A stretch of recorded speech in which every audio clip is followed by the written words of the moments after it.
Assalamualaikum warahmatullahi wabarakatuh. Waalaikumsalam.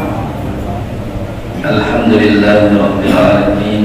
Wassalatu wassalamu ala asyrafil anbiya'i wal mursalin sayyidina wa maulana Muhammadin wa alihi wa sahbihi ajma'in. Subhanaka la ilma lana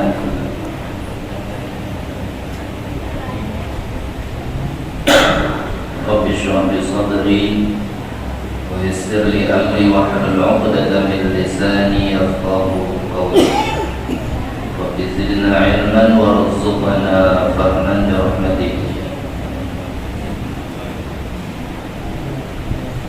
Alhamdulillah, puji syukur kita kepada Allah Subhanahu wa taala pada kesempatan malam yang berbahagia ini kembali kita dikumpulkan oleh Allah Subhanahu wa taala di masjid yang kita cintai ini. Mudah-mudahan berkah berkumpulnya kita di masjid ini Allah Subhanahu wa taala senantiasa berikan kesehatan dan memperpanjang kepada kita dalam ketaatan. Kita semua bisa melaksanakan ibadah puasa di bulan Ramadan nanti dengan sempurna, mendapat keberkahan, rahmat dan ampunan Allah Subhanahu wa taala. Amin ya rabbal alamin.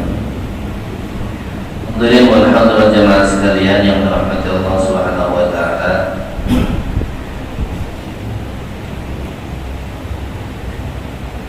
Sayyidina Imam Al-Habib Ahmad bin Zain bin Alawi Al-Habasyi di dalam kitabnya Risalatul Jami'ah beliau sebutkan wa amma shamu wa wathalithu min arkanil Islam fa huwa imsakun ma'rufun ala wajhin makhsusin minhu an-niyyatu li kulli yawmin wa tabyiduha min al-laili.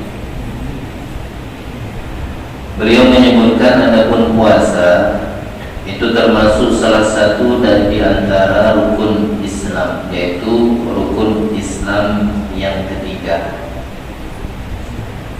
Puasa itu sendiri memiliki makna yang pertama secara bahasa. Puasa menurut bahasa, as-shaumu lughatan al-imsaku. Puasa itu menurut bahasa, secara bahasa. Kalau dilihat dari bahasa Arab, terjemahnya kalau bahasa kita imsak, artinya imsak itu artinya menahan. Apa saja bentuknya, bila itu dikatakan menahan berarti disebut puasa. Misalkan suami di bulan Ramadan nahan jangan sampai marah kepada anak dan istri, maka disebut puasa. Ini kita misalkan menahan diri kita untuk tidak misalkan begadang malam, berarti disebut puasa, tapi menurut lugah, menurut bahasa. Sedangkan yang dimaksud di dalam hukum syariat, yang dimaksud puasa itu ialah imsakun ma'rufun ala wajhin makhsusin, menahan sesuatu yang sudah diketahui. Maksudnya yang sudah diketahui, misalkan menahan dari segala sesuatu yang bisa membatalkan puasa kita. Makan, minum, yang sudah berkeluarga tidak berhubungan di siang hari dengan sengaja, dan segala sesuatu yang membatalkan pahala puasa. Jadi ada yang membatalkan puasa itu secara zahirnya, maka puasanya batal kalau dilanggar dan wajib hukumnya untuk mengqadha. Ada juga yang hanya membatalkan pahala puasanya, puasanya tetap sah dan tidak wajib qadha. Ukur kewajibannya dianggap dari hukum syariat, tapi dia tidak mendapatkan apa-apa. Nah, ini yang mesti harus kita tahu. Kadang kita cuma menjaga dari sesuatu yang membatalkan puasanya sendiri, yang membatalkan pahala puasanya kita tidak pedulikan. Maka kata Nabi sallallahu alaihi wasallam, "Kam min shaimin laisa lahu min shiyamihi illa al-ju'a wal 'atash." Berapa banyak orang yang berpuasa tidak dapat apa-apa kecuali hanya lapar dan haus. Kan rugi kita. Artinya ketika kita kembali kepada Allah, tidak ada nilai puasa kita waktu di dunia, tidak ada pahalanya. Maka di dalam hadis Rasulullah SAW bersabda, "Khamsun yufṭirun as-shā'im." Ada 5 perkara yang bisa membatalkan pahala puasa orang yang berpuasa. Yang pertama kata Nabi sallallahu alaihi wasallam, al-kadzibu, bohong.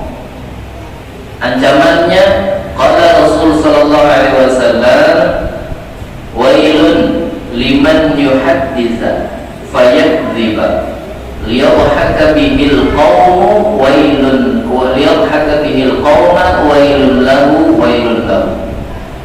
Celaka kata Rasul sallallahu alaihi wasallam siapa yang berbicara yang di dalam pembicaraannya itu ada kata-kata bohong. Tujuan bohongnya itu liyadhhaka bihil qawm, supaya orang ketawaan. Dia lagi ngobrol nih, jadi ditambah-tambah kata apa-apanya supaya pokoknya intinya tujuannya itu supaya orang ketawa dengan omongannya. Dia tidak pedulikan, bohong dia. Wailun lahu wailun lahu, celaka baginya kata Rasulullah SAW. Hati-hati kita kalau ngobrol, walaupun kita ini misalkan terkenal orang yang lucu, ya suka humor dan sebagainya, tapi ingat, al-kalamu bighairil waqi', berbicara tidak sesuai dengan kenyataannya, maka itu dianggap bohong. Dan bohong, Rasulullah SAW mengancam orang tersebut dengan kata-kata wailun, dan celaka. Jadi hati-hati. Dan kalau ini kita lakukan dalam keadaan kita berpuasa, maka pahala puasa kita batal, walaupun sifatnya bercanda. Maka dia di dalam hadis lain Rasulullah SAW sebutkan, la yakmulu lil mar'i al-imanu hatta yuhibba li akhihi ma yuhibbu li nafsihi wa hatta yajtanibal kadhibu fi mizahi. Atau kama qala Rasulullah SAW, tidak sempurna iman seseorang kata Nabi SAW sampai dia mencintai saudaranya seperti dia mencintai dirinya sendiri, dan sampai dia mampu meninggalkan kata-kata bohong ketika dia bercanda.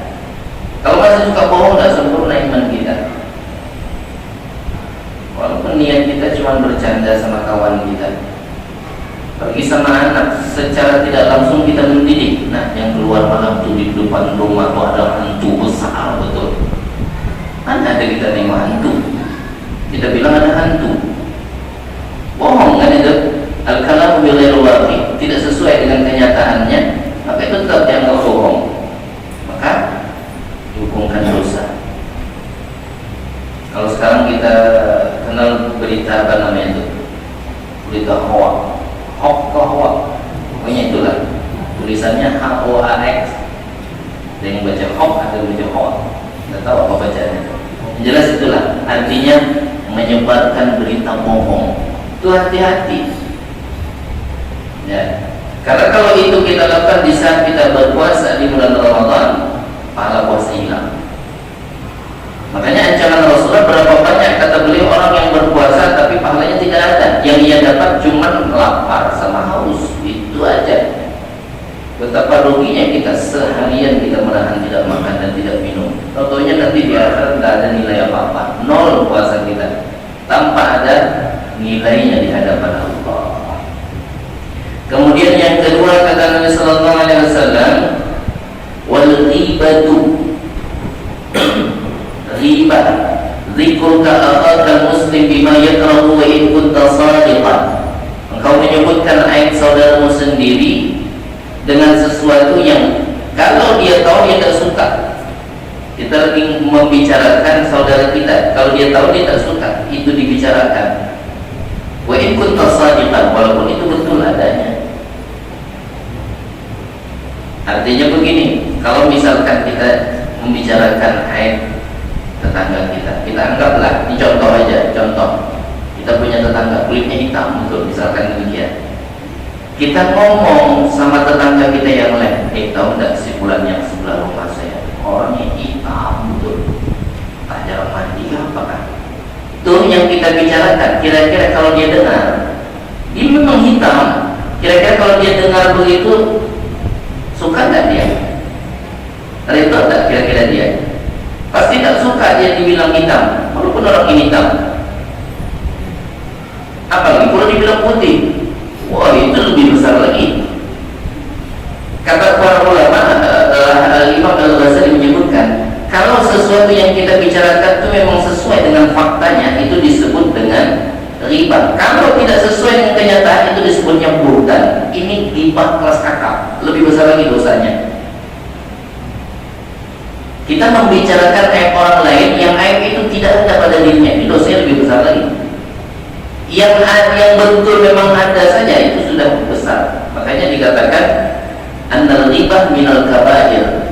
Riba ini termasuk di antara dosa-dosa besar. Bahkan Rasulullah pernah menyebutkan di hadapan para sahabatnya, kata Nabi SAW, ada suatu dosa yang lebih besar, nilai besar dosanya ini dibandingkan perbuatan zina. Kata Nabi SAW, dia adalah riba. Riba itu sama dengan gosip, membicarakan aib orang lain. Mulut kita ini suka gatal, kurang sempurna kalau kita ngobrol tanpa membicarakan orang lain. Hati-hati. Rasulullah sampaikan lebih besar dosanya daripada dosa zina. Para sahabat terkejut. Mungkin kita pun kalau sekali dengar dan mendengar penjelasan, kaget juga kita. Masa sih dosa riba lebih besar daripada dosa zina? Rasulullah SAW jelaskan. Kata Nabi SAW, jika seandainya ada seorang hamba berbuat perbuatan zina, naudzubillahi ta'ala min dzalik, secara kasat mata, secara zahir tentu orang menilai pasti zina itu lebih besar dosanya. Rasulullah SAW jelaskan, kata beliau, kalau ada seorang hamba yang melakukan perbuatan zina, dia bertaubat minta ampun kepada Allah, mencukupi syarat taubat. Pertama, ditinggalkan itu perbuatan. Yang kedua, dia menyesal. Yang ketiga, dia berjanji tidak akan mengulangi lagi seumur hidupnya. Yang keempat, taubatnya itu sebelum ruhnya sampai tenggorokan. Yang kelima, sebelum matahari terbit di arah barat, taubatnya diterima oleh Allah.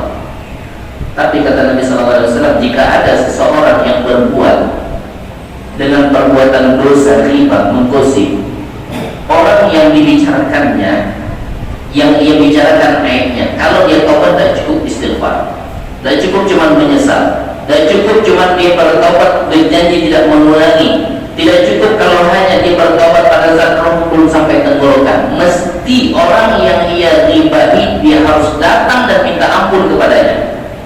Ini yang paling berat. Ini kita membicarakan aib saudara kita. Kalau kita mau taubat, kita harus datangi dia, bilang kepadanya, saya pernah menghina Anda. Apa yang kita bicarakan, kita sebutkan di hadapannya. Ayo, siapa yang sanggup?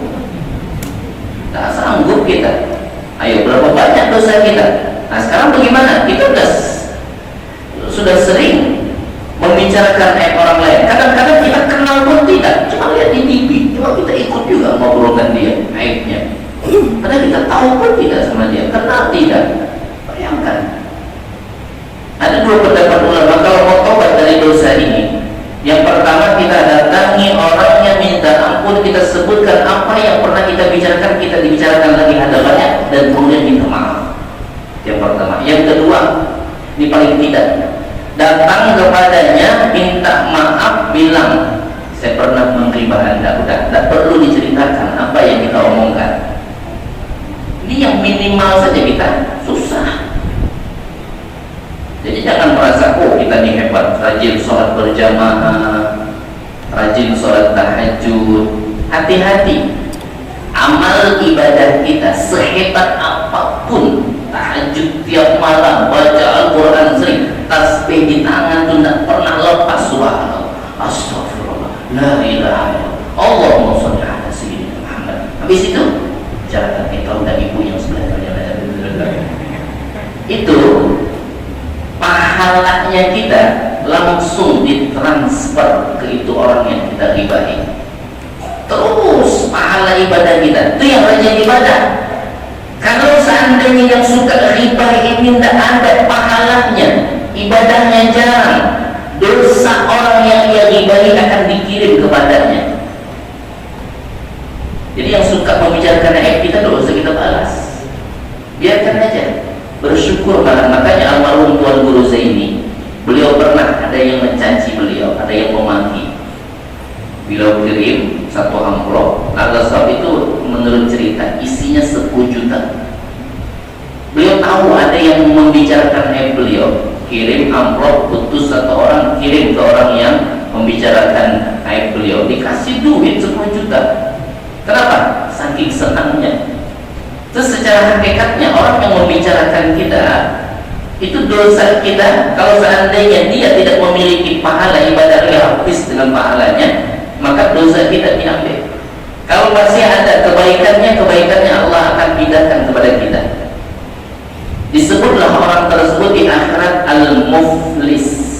Muflis itu orang yang tekor membayar daripada orang-orang yang ia dibagi dengan pahalanya yang ia kerjakan waktu di dunia. Maka kata Nabi SAW, nanti ada di antara hamba ketika sampai di hadapan Allah dia kaget, dia terkejut, ya Rabb, ya Allah, kok ini ada pahala tahajud, ada pahala baca Al-Quran setiap hari, pahala zikir, pahala tahlil, la ilaha illallah, banyak betul nih, saya tidak pernah lakukan ini, saya tidak pernah lakukan ini. Maka disebutkan ini pahala orang yang riba engkau, tapi syaratnya tidak boleh batas. Kita ini kadang emosi tinggi juga, bagi masih muda, nengok ada SMS atau chat dari WhatsApp aja, langsung kita balas, selamat bersambat-sambatan. Itu udah lupa lagi, sudah habis, sudah nol jadinya. Kita dosa, dia dosa. Udah diam aja, ikhlaskan aja, biar aja. Tak mati juga kita dinyinyiri orang. Kira-kira nih, kalau kita tidak bawa hati, memang susah. Misalkan kita dicemooh, dibuka ayat kita, dibilang kekurangan kita, memang ada di kita, sakit hati kita kan, sakit hati kita. Nah ini untuk menahan ini nih, supaya kita dapat pahala besar, tidak usah kita balas, diamkan aja. Maka kita doakan dia, tak apa-apa, tidak rugi di kita, dia yang rugi. Tinggal kita urus saja datang, tengok apa ada yang mau ayat kita, alhamdulillah, geram kita, tahan aja. Ya, insya Allah kita akan dapat pahala yang besar. Bila kita lawan, habis pahalanya. Nah, jadi kita dikasih pahala sama Allah. Nah, jadi riba ini termasuk dosa besar kata Nabi SAW, bahkan lebih besar dianggapnya daripada dosa zina. Ya, jadi jangan kita merasa kita ini bersih, suci, rajin sholatnya, sholat jamaah, sholat tahajudnya jamaah, kemudian majelis taklimnya setiap hari, setiap minggu itu ada aja majelis taklim yang kita ikuti, tak pernah ketinggalan kita. Tapi ngomongin orang kita rajin juga. Ya, jalan menuju majelis taklim, menuju ke masjid itu aib orang yang dibicarakan, habis malah kita tak ada nilainya lagi sudah. Dan kalau ini dilakukan pada saat kita berpuasa, habis pahala puasa kita hilang, tak ada nilainya lagi di hadapan Allah Subhanahu wa Ta'ala. Bahkan ada satu riwayat yang menyebutkan dulu pernah ada seorang sahabat datang kepada Nabi SAW mengadu, ya Rasulullah, tuh di sana ada 2 orang perempuan yang lagi puasa, cuman lagi kehausan, udah tercekik lehernya, ya Rasulullah, boleh tak dia buka? Rasulullah tidak hiraukan. Aduan sahabat ini tak diberikan sama Nabi kita, Nabi Muhammad SAW. Kemudian tidak lama datang lagi sahabat ini. Kata ini sahabat, ya Rasulullah, itu 2 perempuan udah mau mati, boleh tak dia buka? Ini sahabat minta pendapat supaya ini yang 2 perempuan yang kehausan ini bisa untuk berbuka puasa, karena mereka takut juga kalau buka puasa. Kata Nabi SAW, panggil 2 perempuan itu ke sini, ambilkan wadah, diambillah semacam kayak ember. Ketika di hadapan Rasulullah SAW, kata Rasulullah memerintahkan ke salah satu di antara 2 perempuan tadi, kata Rasulullah muntah. Atas izin Allah, Rasulullah bilang demikian, muntah tuh perempuan, isi muntahnya darah sama nanah, setengah wadah, setengah ember tadi. Kemudian yang kedua kata Rasulullah muntah lagi, muntah sampai full, penuh ember itu dengan nanah dan darah. Apa kata Nabi SAW? Ini perempuan, dia tidak bisa menjaga dari perkara yang haram, dia hanya mampu berpuasa dari yang halal. Ini kan Pak, contoh misalkan air ini punya kita di rumah. Kalau kita lagi puasa, mau tak kita minum di siang hari? Tak mau kan kita minum? Kenapa? Batal puasa kita. Padahal ini halal lah. Halal punya kita di rumah kita yang beli halal. Ketika kita puasa, kita tidak berani minum yang halal. Kenapa? Kata Rasulullah, kita tidak sanggup menahan dari yang haram. Riba kan haram, membongkar aib orang haram, membicarakan aib orang di belakangnya haram. Kenapa? Kita hanya mampu berpuasa dari yang halal, sedangkan yang haram kita tidak mampu. Mencaci, menghibah, menggosip itu diharamkan, bukan hanya bagi orang yang berpuasa. Tidak puasa pun haram. Kenapa? Kita cuma puasa nahannya dari segala yang halal, bukan yang haram kita tahan. Mestinya yang haram lebih lagi. Maka itulah di antara ada orang yang melakukan daripada riba. Bahkan dalam Al-Quran kata Allah Subhanahu wa Ta'ala, Bismillahirrahmanirrahim, ayyuhibba ahadukum an ya'kula lahma akhihi maytan fakarihtumuh.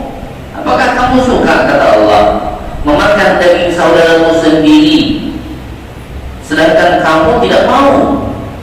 Karena hakikat pada saat kita membicarakan ayat orang lain itu, hakikatnya kita lagi makan daging mentah yang berbau busuk. Maka kata para ulama, salah satu di antara adab yang pertama kali disodorkan kepada mereka yang suka menghibah, menggosip adalah disuruh makan bangkai daging mentah yang berbau busuk. Dia tidak mau makan itu daging, tapi dipaksa untuk makan. Kenapa? Sebab dulu waktu hidup di dunia dia suka membicarakan aib orang lain. Hati-hati dengan lisan kita yang tidak bertulang. Kemudian kata Imam Hatim Al-Asam, al-mughta wan namam qirdu ahlin nar. Orang yang suka menghibah sama nih dengan yang suka ngadu domba. Nanti di akhirat bukan sekedar dia masuk neraka, tapi jadi monyetnya penduduk neraka. Bayangkan, qirdu ahlin nar, monyetnya penduduk neraka. Nauzubillahi ta'ala min dzalik. Kemudian wal kadzdzab, orang yang suka berbohong, kalbu ahlin nar, maaf, anjingnya penduduk neraka yang suka bohong. Sikit-sikit kalau ngobrol itu pasti aja dibohong. Padahal niatnya memang betul bercanda, tapi kata-katanya itu tidak sesuai dengan kenyataan. Kalbu ahlin nar, kata Imam Hatim Al-Asam, jadi anjingnya penduduk neraka. Wal hasid, orang yang hasud. Khinziru ahlin nar, jadi babinya penduduk neraka. Siapa orang yang hasud? Orang yang hasud itu orang yang tidak suka melihat saudaranya, tetangganya, temannya dapat nikmat. Dia kalau nengok tetangganya beli TV baru, dia hatinya panas.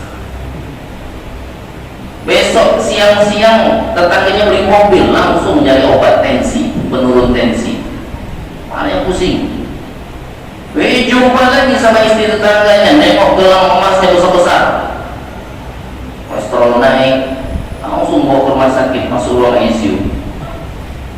Dia tidak kuat, tak tahan, sakit hatinya. Dia berharap nikmat tersebut cepat diangkat sama Allah. Itu hasud namanya. Tapi kalau tetangganya, saudaranya, temannya dapat musibah, hatinya gembira, walaupun tidak diungkapkan dari segi zahirnya. Di matanya menangis berkaca-kaca, tapi hatinya syukurin. Makanya itu hasud tuh. Itu penyakit hati itu. Orang yang seperti itu, kata Imam Hatim Al-Asam, khinziru ahlin nar, bukan sekedar masuk neraka saja, tapi jadi babinya penduduk neraka. Nauzubillahi ta'ala min dzalik. Makanya hati-hati kita dengan kehidupan kita ini. Nah, kalau itu dilakukan pada saat kita berpuasa, tidak ada nilainya puasa kita, habis pahalanya. Kemudian kurang lagi tadi. Yang pertama, yang membatalkan pahala puasa, bohong, itu riba. Yang ketiga, an-namimah. Namimah ini tadi, namimah itu suka ngadu domba. Nanti dia bicara sama tetangga yang sebelah kanan, samping rumah sebelah kanannya, Pak atau Bu, gini. Dia ceritakan tetangga yang sebelah kirinya. Ceritanya gini. Nanti pindah lagi ke tetangga yang sebelah kiri. Ini ngomong tetangga yang sebelah kanan. Dia bicarakan ini, diadunya, keburukannya saling disebutkannya. Pada saat dia di rumah tetangga yang sebelah kanan, keburukan yang sebelah kiri disebutkan. Pada saat di tetangga rumah yang sebelah kirinya, yang sebelah kanan disebutkan. Dibuka airnya, dibicarakan ini, ngadu. Akhirnya dua tetangga ini jumpa tengah jalan berkelahi. Padahal nggak tahu masalahnya. Siapa penyebabnya? Itu yang tengah tadi. Dia ngadu-ngadu. Kalau kita bilang apa? Orang bermuka dua, suka ngadu domba. Suka nih orang berkelahi itu suka dia. Disebut-sebut aja ayatnya, terus dibicarakan, maka hati-hati.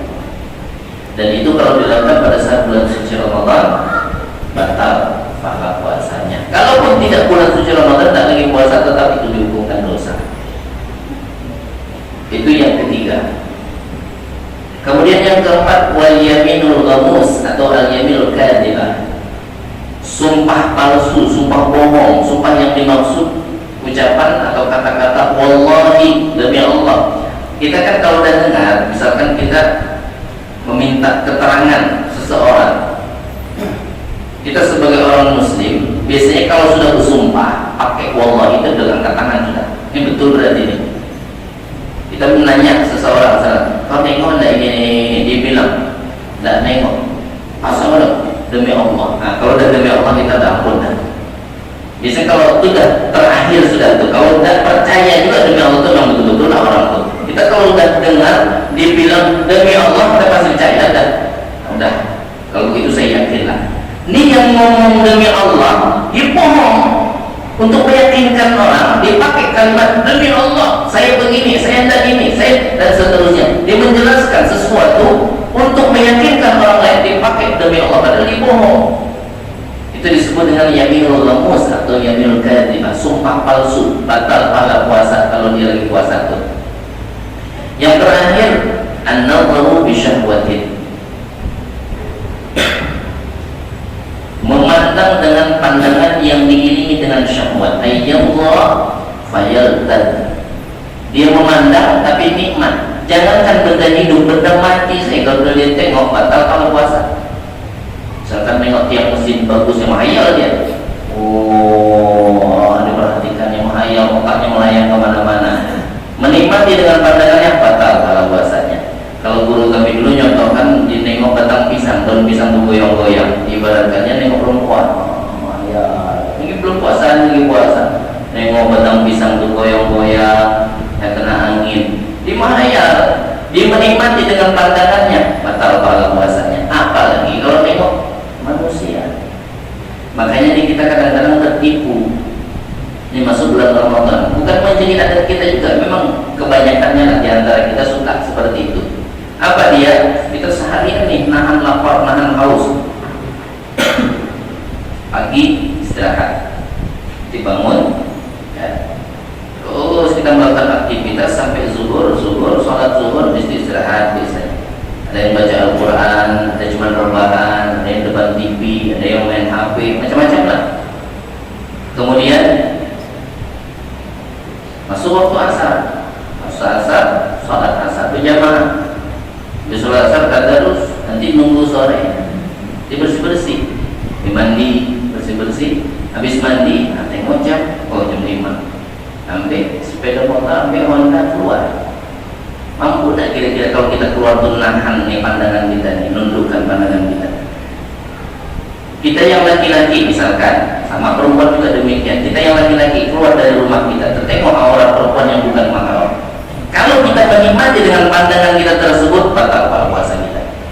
Jadi syaitan itu ngajak bagaimana ibadah kita itu tak ada nilainya di hadapan Allah. Itu yang diinginkan. Kita ini kadang tertipu untuk apa? Keliling-keliling lah, nunggu maghrib. Biar tak terasa 2 kali 3 kali putar, ya emboya suara bumi 2 kali 3 kali balik azan tuh. Turun jam 5 tadi, balik kita tinggal 2 menit, udah asmaul husna, nas'aluka, itu udah balik dah kita tuh.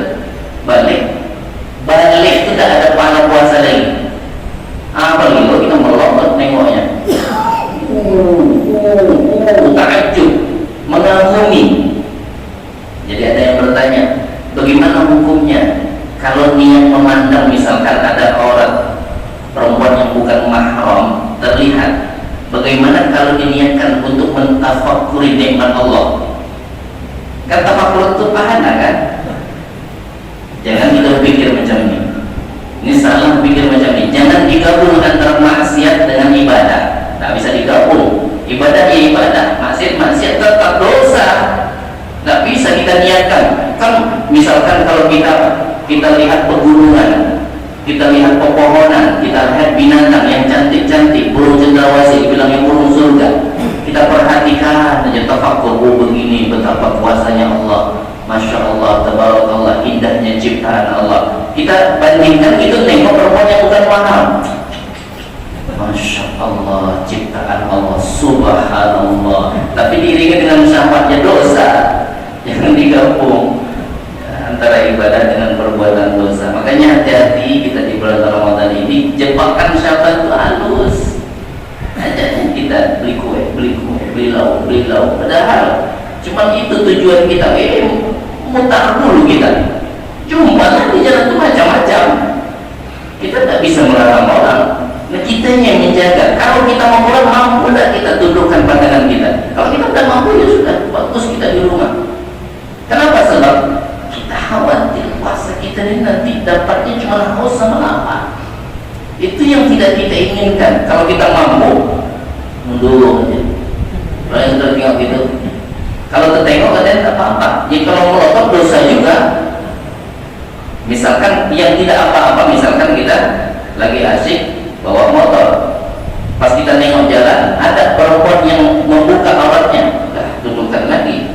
Jangan nundukkan lagi itu lagi penasaran. Dosa ada yang kedua tuh. Dosa ada.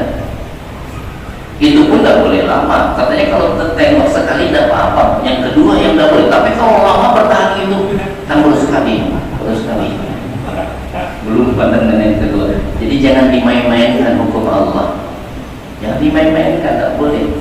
Wa makaru wa makarallah wallahu khairul makirin. Jangan nipu daya Allah. Allah itu lebih hebat tipu dayanya. Kamu nipu ceritanya. Kamu nengok sekali kan tidak apa-apa.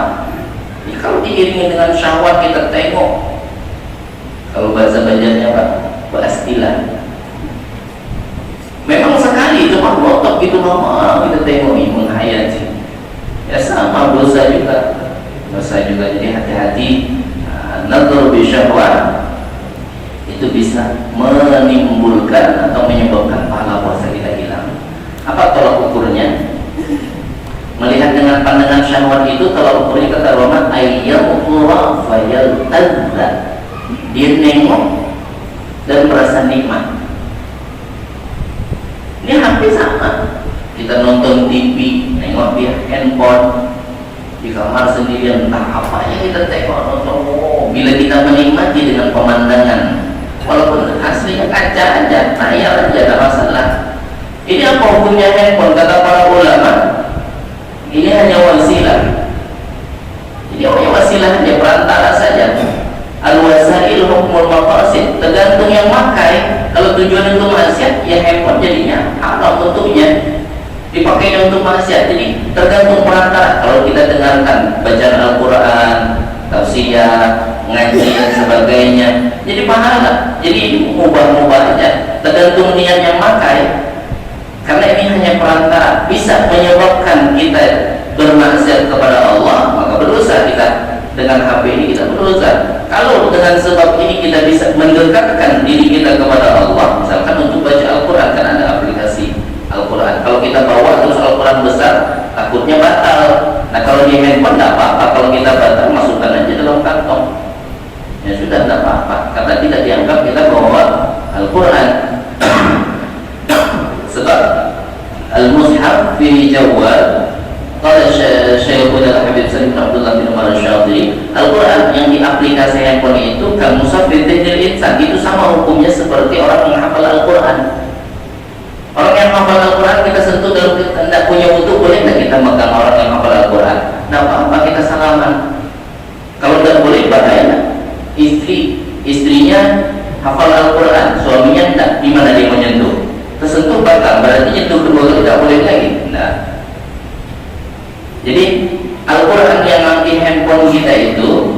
diaplikasi itu sama seperti hukum Al-Quran yang ada di otak manusia. Jadi kalau kita bawa-bawa tidak apa-apa, kita sentuh tidak apa-apa, asal jangan dalam keadaan misalkan seperti ini. Nah, kita bawa masuk WC dalam keadaan nyala. Nah, ini contohnya. Ini kan ada tulisan Al-Qurannya, begitu. Nah, kita lagi mau buang air. Nah, kita gini kan masih dalam keadaan seperti ini. Nah, ini haram karena tulisannya kelihatan tuh. Tapi kalau kita matikan, selesai, tidak apa-apa, buat aja WC, tidak apa-apa. Tapi jangan dalam WC pula lagi. Dosa apa hukumnya? Jadi tergantung keadaannya. Jadi begitu hukumnya. Hati-hati dengan puasa kita. Mestilah kita harus menjaga, jangan sampai nanti ketika kita kembali kepada Allah tidak ada nilai apa-apa. Sedangkan yang kita harapkan itu ketika puasa ini secara tidak langsung kita terdidik. Kita dididik. Makanya di dalam Al-Quran kata Allah Subhanahu wa taala, ya ayyuhalladzina amanu idza kutiba alaikumusiyam, wahai orang-orang yang beriman. Allah serukan, Allah manggil, wahai orang-orang yang beriman. Dan kita termasuk nih yang dipanggil, termasuk orang yang beriman. Apa kata Allah? Kutiba alaikumusiyam, diwajibkan atas kalian berpuasa. Kama kutiba alal ladzina min qablikum, seperti mana diwajibkan puasa itu terhadap orang-orang sebelum kamu. Untuk apa? La'allakum tattaqun, supaya kalian itu bertakwa. Setiap Jumat kita dengar di wasiatut taqwa. Apa wasiat takwa itu? Mengerjakan perintah Allah, menjauhi larangannya. Itu takwa disebutnya. Ini kita bahas. Misalkan kita lagi puasa, betul-betul puasa nih kita nih. Masuk kita dalam kamar, siang-siang bolong, masuk dalam kamar, kunci pintu, kita sendiri dalam kamar. Kita padamkan lampu, kan gelap tuh mungkin kamar kita, walaupun siang, kamar yang tutup rapat, AC dalamnya, gelap tuh. Gordennya itu kita tutup semua, kita kunci pintunya, kita sendiri di dalam. Sembunyi pula kita dalam selimut. Berani tidak kita minum? Mau tak kita minum nih? Kira-kira kita puasa nih, mau tak kita minum? Padahal ada yang tahu tuh, minum tak kita? Tak bakal mau kita minum. Kenapa? Kalau minum kan tahu puasa. Untuk apa saya puasa? Itu didikan takwa tuh. Begitu juga kita menjaga dari perkara yang dilarang oleh Allah. Kalau dengan puasa kita sanggup menahan tidak makan dan tidak minum, mau di hadapan orang ramai atau pada saat kita sendiri kita sanggup menahan, begitulah seharusnya. Perkara yang dilarang oleh Allah, yang diharamkan oleh Allah, kita juga tidak berani kerjakan walaupun kita sendiri, walaupun kita dalam kamar, walaupun dalam keadaan gelap, sepi, tidak ada yang tahu, mestinya juga kita tidak berani. Kenapa? Allah tahu. Kalau tadi karena kita jaga puasa kita supaya tidak batal, kalau ini karena ini perkara yang dilarang oleh Allah. Makanya kalau betul-betul kita melaksanakan ibadah puasa dengan baik, menjaga dari perkara-perkara yang membatalkan, insya Allah setelah Ramadan kualitas ibadah kita bakal beda. Karena sudah terdidik dengan takwa tadi itu. Jadi kalau setelah Lebaran, maka disebut Idul Fitri, kembali jadi suci, bersih lagi badan kita nih. Seperti anak yang baru lahir. Kenapa? Kita sudah dibersihkan di saat bulan suci Ramadan. Maka di luar Ramadan ketakwaan kita tambah. Ini hasilnya kalau puasa kita betul. Kita tidak berani lagi maksiat. Kita mau maksiat di tempat gelap, sepi, tidak ada orang, kita takut kepada Allah.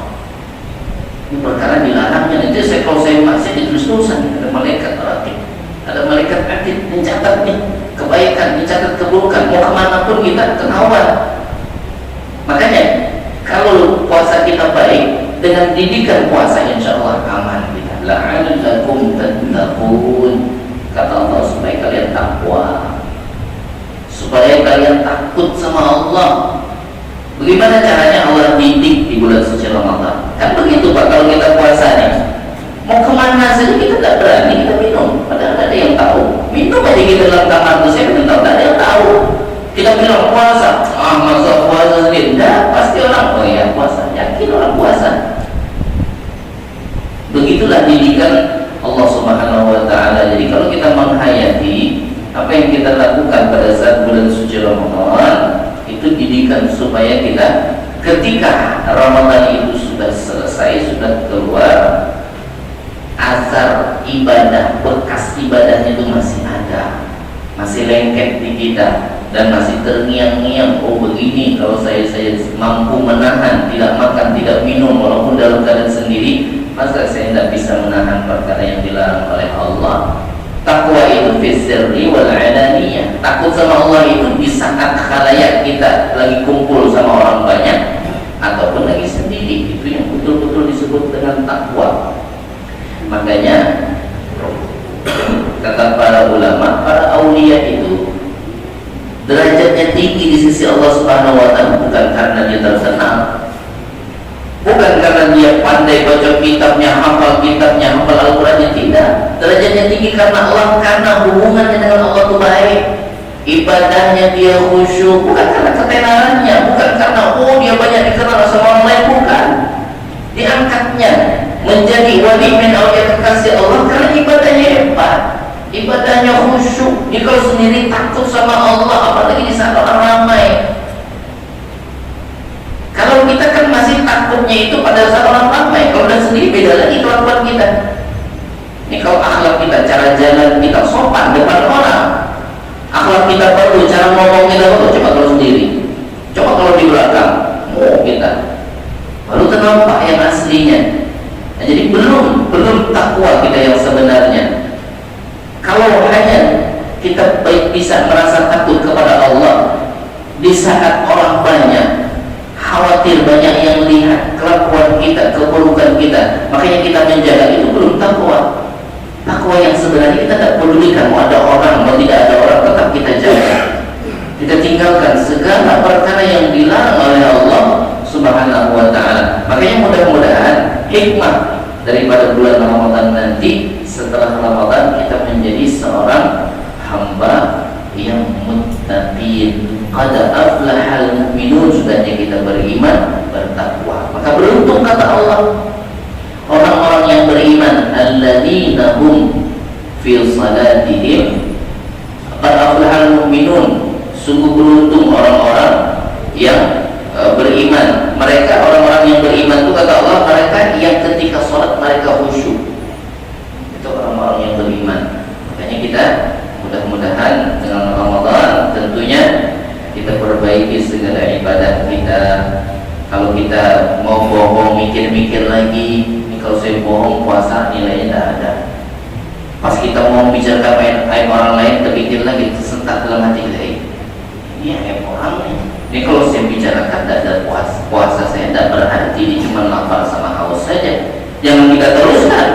Terlanjurlah sudah batal pahalanya, minum aja sekalian. Dosa tambah besar lagi dosanya. Mantap yang mikir demikian, naudzubillah. Jangan sampai mikir begitu kita.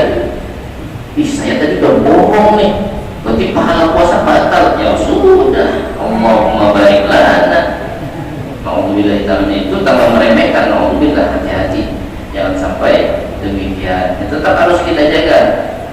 Tetap harus kita jaga, perbaiki setiap hari insyaallah. Kalau kita tahu tadi apa saja yang bisa membatalkan pahala puasa, maka harus kita jaga. Di antaranya bohong, gosip, mengadu domba, sumpah palsu, sama memandang dengan pandangan syahwat. Maka perkara-perkara inilah yang bisa menghancurkan pahala ibadah puasa kita.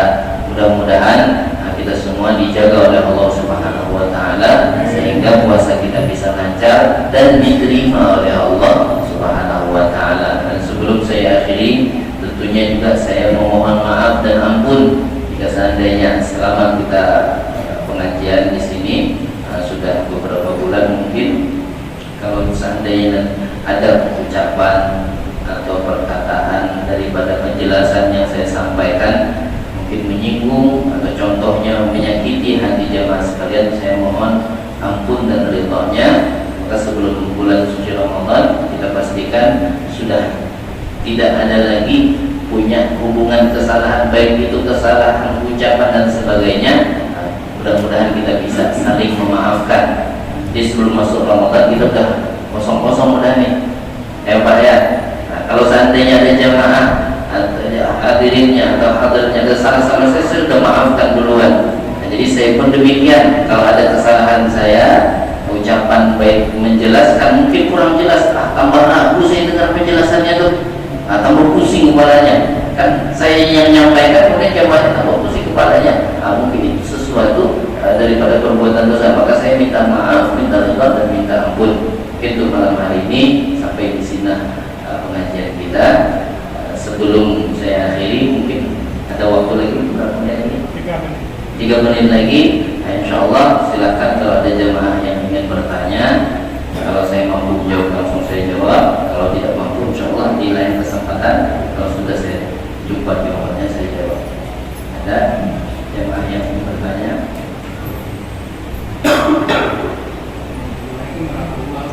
Waalaikumsalam warahmatullahi wabarakatuh.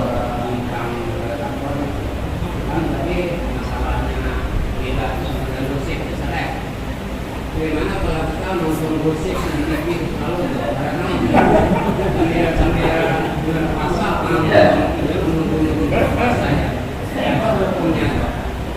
Terima kasih sebelumnya kepada Bapak yang bertanya. Mungkin saya lupa juga jelaskan dari itu. Jadi hukumnya kita yang berbicara dan pendengar setia sama hukumnya. Dia bisa gosip karena kita dengarkan. Kalau tidak ada yang dengarkan, karena ada orang gosip. Tak mungkin kita gosip sendiri di tengah dan orang tuh, si tetangga saya tuh gini-gini sendirian kita. Tak mungkin kan, pasti nyari teman. Makanya yang mendengarkan, bila mana kita dengar nih ada yang lagi gosip, cepat-cepat tinggal. Kita kena juga nih. Ini kita dengar apalagi kita, iya, baru tahu saja tuh, iya, pantas saja.